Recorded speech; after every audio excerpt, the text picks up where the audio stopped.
Sarela e os monstros de Compostela. Había unha vez un país chamado Galicia, que tiña unha cidade pequena como de xoguete.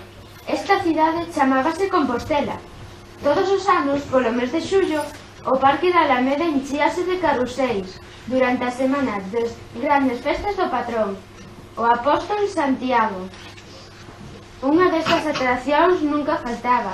Era o Carrusel de Brais, con cabaliños que daban voltas, motos deportivas, sireas de coches de policía e luces de paratiños voadores.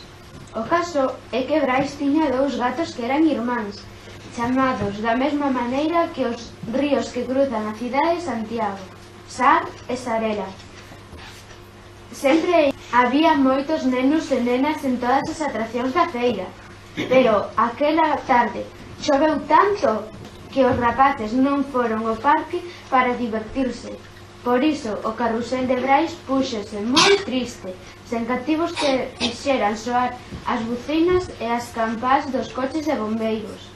Así que Sar e Sarela baixaron do tellado do carrusel e marcharon dar unha volta pola cidade. Cansos de andar polas rúas e soportais da zona bella, os dous entraron ao pé dos cabanos da fronte de Praterías. Sarela estaba tan esgotada que quedou dormida sobre o medio de Sar. Entón, el decatouse polo sorriso da súa irmá de que estaba a ter un soño fantástico. Sar, que coñecía moi ben a cidade, díxolle a súa irmá: «Veña, Sarela, vamos descubrir os segredos que se agochan nos tellados de Compostela, pois neles viven as gárgolas». «Que son as gárgolas?», preguntou Sarela. «Son monstros creados polos antigos canteiros galegos que habitan nas cornixas dos edificios, desde hai séculos. Están calados, pero sempre viaxantes», respondeu Sar. «E que fan ali?», preguntou Sarela. «Defenden as casas e os monumentos do inimigo, e un deles é a humidade. Por iso devoran canta auga que hai nos tellados, e vomitana despois pola boca, ou expulsana polo cu, depende de cada monstro. E así foi como, dando saltos polos tellados, pasaron pola rúa do Vilar, onde se atoparon con dragóns de terrible dentadura. Despois seguiron andando e chegaron á casa da Par. O grupo de monstros que ali había era arrepiante, sobre todo os das esquinas da fachada principal. Sar exclamou: «Non teñas medo, ese monstro con alas é o páxaro máis grande de todos os que percorren o ceo. Mira, as súas patas son como as dun león e a súa cara como a dunha águila. Sarela nunca vira causa igual.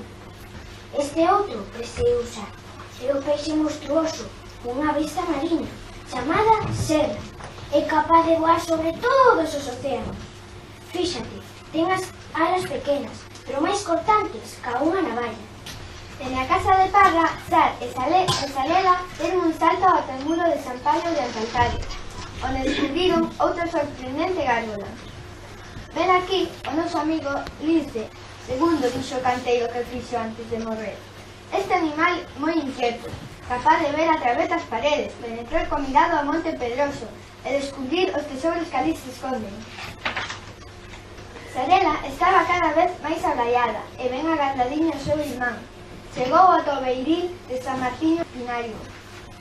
Ali volveron presenciar monstros horrendos, bestas acuáticas e aéreas, de toda clase.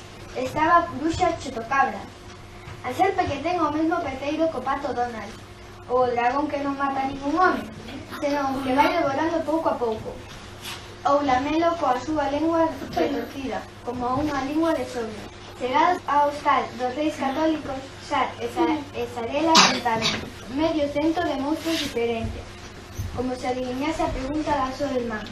Sar adiantouse e dixolle: «Aquí hai moitos monstros, porque milleiros foron os peregrinos que chegaron ata este hospital real, tras o remate do Camiño de Santiago, para curar as feridas dos pés e matar a fame». «Cal é o máis perigoso?», quiso saber Sarela.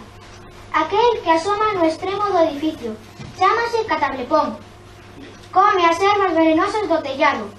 Din que cando pasa alguén que non lle gusta, ponse os pelos de punta e despide pola boca un alento picante que empezoña o aire por riba da súa cabeza, tan pesada. Por iso sempre mira o chan e nunca levanta. Sabes unha cousa? Ese monstro é capaz de matar coa mirada. Vamos ao gallo. Cando Sar dixo isto, Sarela pegou un berro, espertou asustada, ergueuse. Mentre regresaban a Alameda, contoulle ao seu irmán o soño que tivera. Cando estaban chegando ao carrusel de Brais, ningún dos dous creía o que estaban a ver. Os monstros dos tillados daquel sono daban voltas e voltas cos nenos ao lombo, mentre se expulsaba pola boca auga da choiva que caera aquela tarde sobre Compostela.